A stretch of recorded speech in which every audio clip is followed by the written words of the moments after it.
সিদ্দিক রাদিয়াল্লাহু তাআলা আনহু থেকে নিয়ে সমস্ত সাহাবায়ে কেরাম তোমার আইডিয়াল আর মডেল। তোমার হাতে লাঠি থাকবে কেন? তোমার হাতে ড্রাগস থাকবে কেন? তোমার হাতে ট্যাবলেট থাকবে কেন?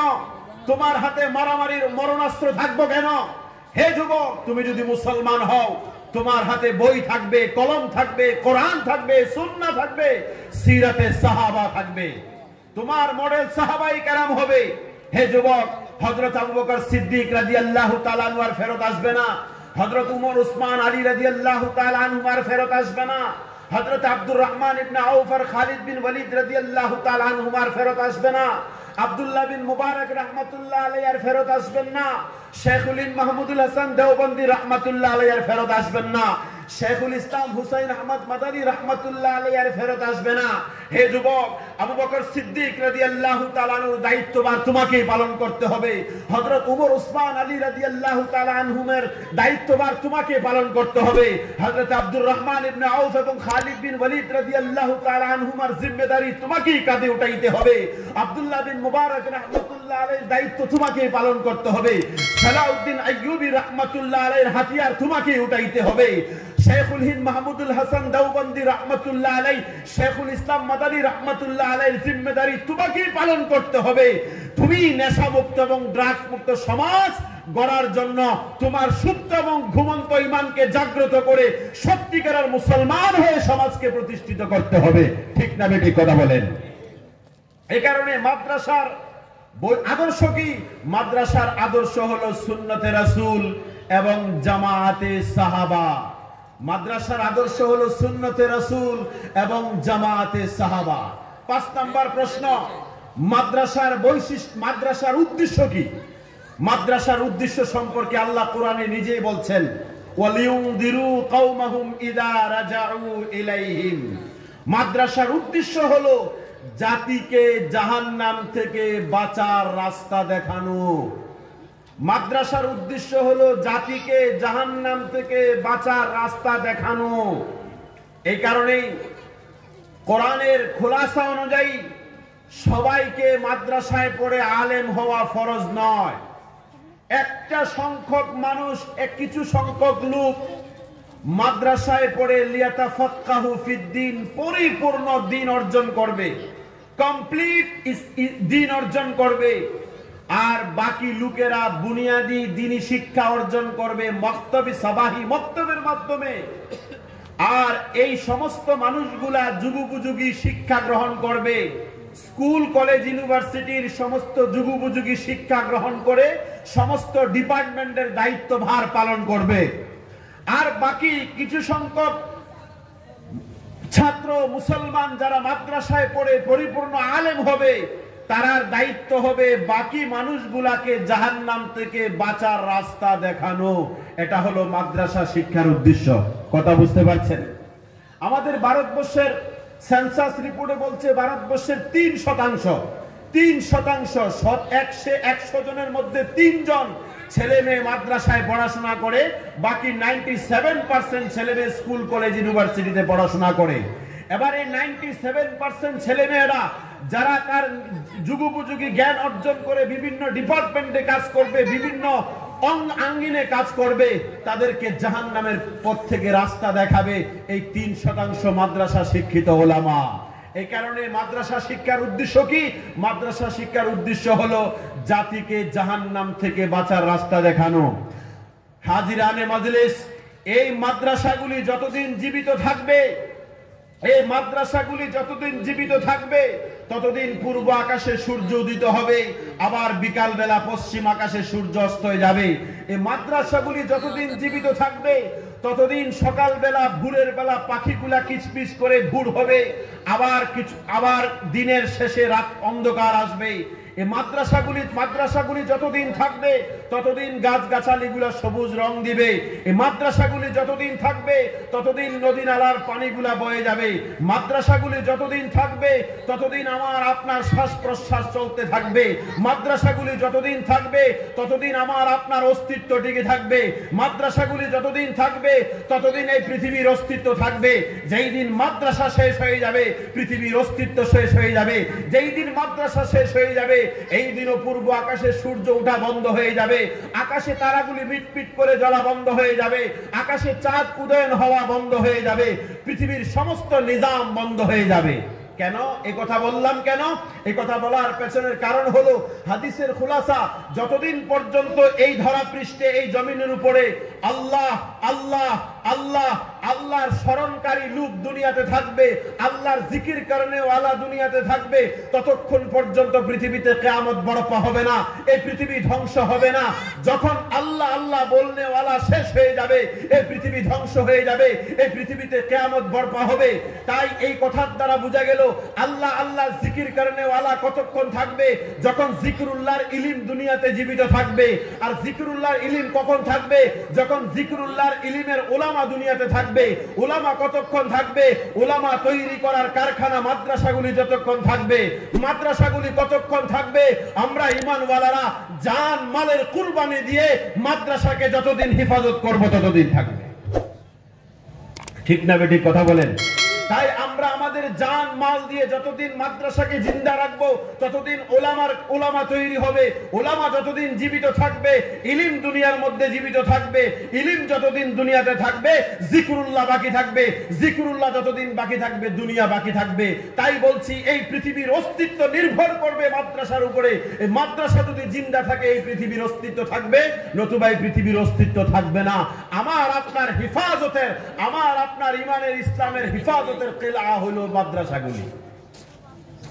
তাই আল মাদ্রাসাতুল আরাবিয়াতুল ইসলামিয়া এই মাদ্রাসাকে সামগ্রিকভাবে ডেভেলপমেন্ট করার জন্য, তার হেফাজতের জন্য, তার উন্নতির জন্য আমরা আমাদের জান মাল সময় দিয়ে সামরিক কুরবানি দিতে রাজি আছি ইনশাআল্লাহ। কারা কারা রাজি আছি? হাত উঠান, হাত উঠান। তাকবীর দেন, লিল্লাহি তাকবীর, লিল্লাহি তাকবীর। সারা দুনিয়ার মধ্যে যত ইসলামী মার্কাজ আছে, সারা দুনিয়ার মধ্যে যত ইসলামী মার্কাজ আছে, সমস্ত মার্কাজগুলির মধ্যে বর্তমান পৃথিবীতে একমাত্র দারুল উলুম দেওবন্দ মাদ্রাসা, যেটা আল্লাহর পক্ষ থেকে এতেদাল, আল্লাহ পাক যে ইসলাম, যে কোরআন এবং সুন্নাহ দুনিয়াতে নাজিল করেছেন, আল্লাহ রাসূল যে ইসলাম দুনিয়াতে রেখে গেছেন, এই ইসলামের উপরে, এই এতেদালের উপরে যে মার্কাজ বর্তমানে পৃথিবীতে দুনিয়ার জমিনে আছে সেটার নাম হলো দারুল উলুম দেওবন্দ। দুনিয়ার মধ্যে বিভিন্ন নামে বিভিন্ন সুরতে ধর্মের কাজ চলে, এগুলাকে আমরা অস্বীকার করতে পারি না। কিন্তু কিছু কাজের মধ্যে ইফরাত আছে, কিছু কাজের মধ্যে তাফরিত আছে, অর্থাৎ বাড়াবাড়ি আছে, ছাড়াছাড়ি আছে। আর আল্লাহ পাকের নির্দেশ হলো ইন্নাল্লাহা ইয়া'মুরু বিল আদল, আল্লাহ পাকের নির্দেশ হলো এতেদালের, মধ্যম পন্থা। আর এই মধ্যম পন্থার পরিপূর্ণ এই দারুল উলুম দেওবন্দ মাদ্রাসা, দারুল উলুম দেওবন্দ মাদ্রাসা হলো সত্যিকারের ওই ইসলামী মার্কাজ, যে ইসলামী মার্কাজকে আল্লাহ পাক নিজে সারা পৃথিবীর উম্মতে মুসলিমার জন্য মার্কাজ হিসাবে নির্বাচিত করেছেন। বলে সুবহানাল্লাহ। আচ্ছা, এই কথা কেন বললাম? সারা পৃথিবীর মধ্যে ইসলামী মার্কাজগুলির মধ্যে একমাত্র দারুল উলুম দেওবন্দ মাদ্রাসার মার্কাজি ইসলামী মার্কাজটাই একমাত্র হকের উপরে, একমাত্র পরিপূর্ণ এতেদালের উপরে, মধ্যম পন্থার উপরে আল্লাহর পক্ষ থেকে নির্ধারিত। কেন বললাম? তার কারণ হলো সারা পৃথিবীতে এখন বর্তমান পৃথিবীতে যত প্রতিষ্ঠান আছে, কোনো প্রতিষ্ঠান এমন নাই যেই প্রতিষ্ঠানের আধ্যাত্মিক প্রতিষ্ঠাতা স্বয়ং আল্লাহ রাসূল নিজে। একমাত্র দারুল উলুম দেওবন্দ মাদ্রাসা, যেই মাদ্রাসার আধ্যাত্মিক প্রতিষ্ঠাতা স্বয়ং আল্লাহ রাসূল নিজে। সুবহানাল্লাহ। আল্লামা কাসিম নানতবী রাহমাতুল্লাহ আলাইহি দারুল উলুম দেওবন্দ মাদ্রাসার বাহ্যিক প্রতিষ্ঠাতা হলেও আধ্যাত্মিকভাবে দারুল উলুম দেওবন্দ মাদ্রাসার প্রতিষ্ঠাতা হলো আল্লাহ রাসূল নিজে। ঠিক না বেঠিক কথা বলেন? এই ঘটনা আপনারা জানেন, ভালো করে জানেন। দারুল উলুম দেওবন্দের প্রতিষ্ঠাকাল আল্লাহ রাসূলের স্বপ্নের যুগের সে রেখাঙ্কন থেকে দারুল উলুম দেওবন্দের সূত্রপাত হয়েছিল তার অবস্থা এবং ঘটনা আপনারা জানেন। এই ঘটনার ভিত্তিতে বলছি, আল্লামা কাসিম নানতবী রাহমাতুল্লাহ আলাইহি বাহ্যিক দৃষ্টিতে দারুল উলুম দেওবন্দ মাদ্রাসার প্রতিষ্ঠাতা হলেও আধ্যাত্মিকভাবে রুহানিভাবে দারুল উলুম দেওবন্দ মাদ্রাসার প্রতিষ্ঠাতা আল্লাহ রাসূল নিজে। যেখানে আল্লাহ রাসূল নিজে যেই প্রতিষ্ঠানের প্রতিষ্ঠাতা, এটা দারুল উলুম দেওবন্দ ছাড়া পৃথিবীর কোনো প্রতিষ্ঠানের এই হাইসিয়ত নাই, এই শান নাই, এই মর্যাদা নাই। এই কারণে আল্লাহ প্রদত্ত দ্বীনের, খোদা প্রদত্ত দ্বীনের, ইসলামের মধ্যম পন্থা, আল্লাহ যেই দ্বীনকে পৃথিবীতে মানুষের জন্য চেয়েছেন, যেই দ্বীনকে আল্লাহ রাসূল দুনিয়াতে রেখে গেছেন, যেই দ্বীনের উপরে ভিত্তি করে মানুষ কবরে, হাসরে, মিজানে, ফুলসিরাতে নাজাতের কারণ হবে, এই দ্বীনের মধ্যম পন্থার একমাত্র হকের মার্কাজ হলো দারুল উলুম দেওবন্দ। ঠিক না বেঠিক কথা বলেন? আল্লাহ আমাদেরকে দারুল উলুম দেওবন্দ এবং দারুল উলুম দেওবন্দের অনুসারী সমস্ত মাদ্রাসাগুলির আমাদের হাত পা হওয়ার তৌফিক দান করুক, বলেন আমিন। জোরে বলেন আমিন। এই কারণে বাবাজিরা আমার, ভাইয়েরা আমার, আল্লাহ সুবহানাহু তাআলা আমাদের কাছে যে মাল দিয়েছেন, এই মালটা আমানত হিসাবে দিয়েছেন। আমাদের কাছে যে মালগুলি আছে, মাল আমাদের মেধার করিশ্মা না, আমাদের মেহনতের করিশ্মা না, আমাদের বুদ্ধির করিশ্মা না, এগুলা আল্লাহর দেওয়া আমানত। তাই আল্লাহর দেওয়া আমানত হিসাবে আমরা যদি মাদ্রাসাগুলির অংশ হই, আমরা যদি আমাদের ফ্যামিলি মেম্বার এই মাদ্রাসাগুলিকে বানাই, তাহলে এই কোরআনের জরুরত পূরণ করার জন্য যদি কোরআনের মাদ্রাসাকে আমি আমার ফ্যামিলি মেম্বার বানাই, আল্লাহ সুবহানাহু তাআলা ফেরেশতাকে আমার ফ্যামিলির জরুরত পূরণ করার জন্য আমার ফ্যামিলি মেম্বার বানাইবেন। সুবহানাল্লাহ। এই কারণে কারোর ফ্যামিলি মেম্বার যদি 5 জন হয়, তার মান্থলি মাসিক রোজগার যদি 6000 টাকা হয়, তাহলে মাদ্রাসাকে আরেকটা ফ্যামিলি মেম্বার বানিয়ে 6 জন ফ্যামিলি মেম্বার বানান। আপনার মাসিক রোজগার যদি 6000 টাকা হয়, তাহলে আপনি প্রত্যেক মেম্বারের উপরে 1000 খরচ করবেন, মাদ্রাসার উপরে 1000 খরচ করবেন, এটা আপনার ফ্যামিলি মেম্বার হয়ে যাবে। আর আপনি যদি মাদ্রাসাকে ফ্যামিলি মেম্বার বানাতে পারেন, তাহলে আল্লাহর জাতের উপরে ইয়াকিন আর ভরসা, আল্লাহ পাক আপনার জরুরত পূরণ করার জন্য ফেরেশতা আপনার ফ্যামিলি মেম্বার বানিয়ে দিবে।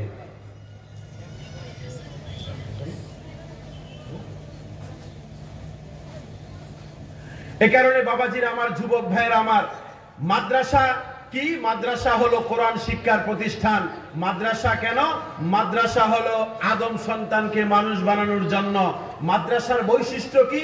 মাদ্রাসার বৈশিষ্ট্য হলো শিক্ষার সাথে দীক্ষা। মাদ্রাসার আদর্শ কি? মাদ্রাসার আদর্শ হলো সুন্নতে রাসূল এবং জামাতে সাহাবা। মাদ্রাসার উদ্দেশ্য কি? মাদ্রাসার উদ্দেশ্য হলো জাতিকে জাহান্নাম থেকে বাঁচার রাস্তা দেখানো।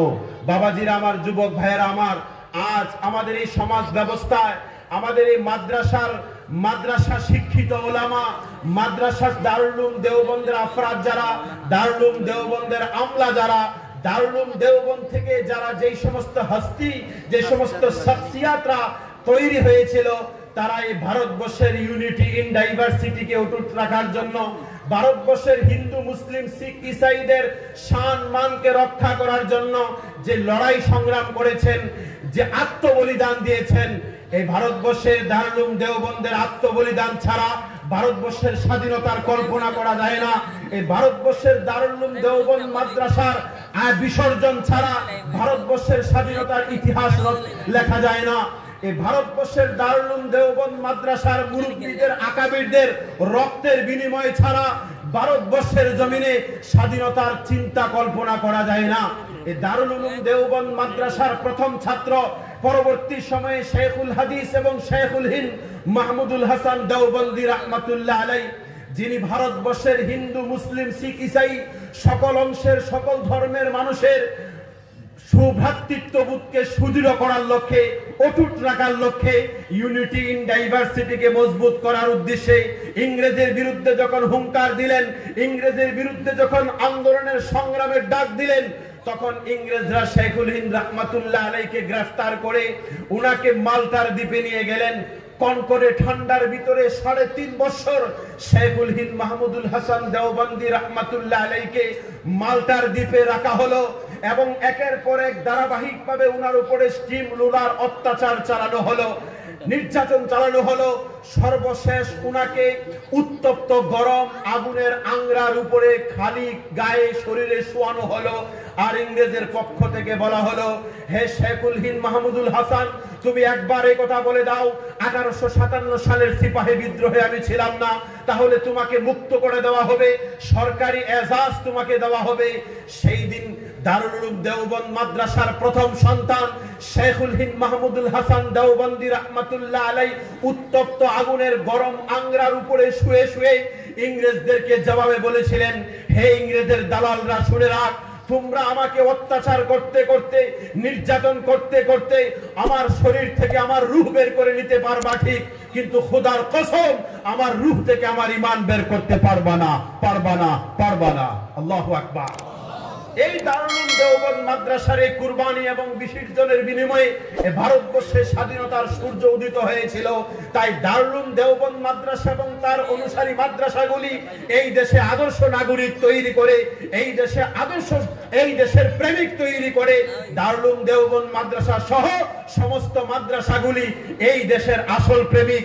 আল্লাহ পাক এই মাদ্রাসাগুলিকে সমস্ত প্রকার শুরুর ও ফিতান থেকে হেফাজত করুক, বলেন আমিন।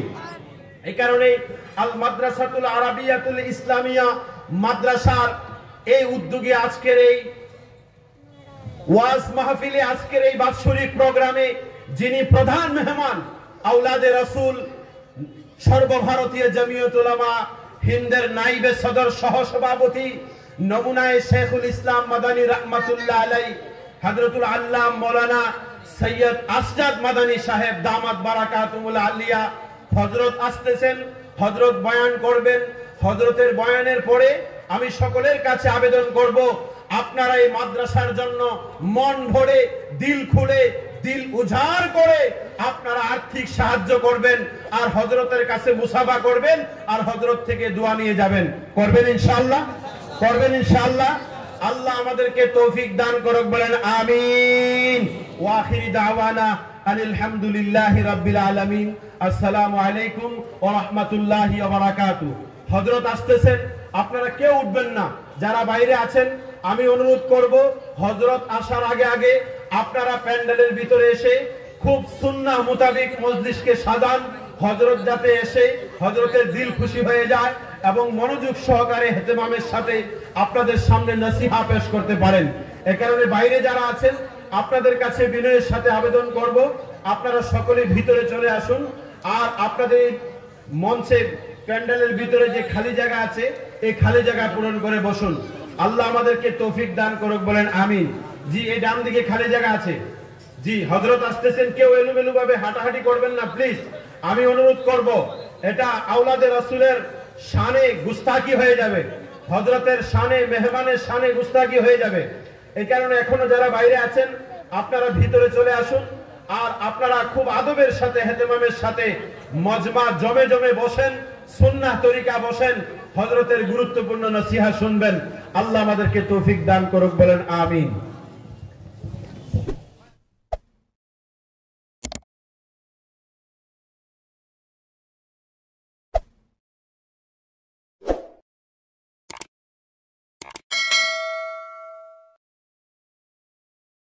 Oh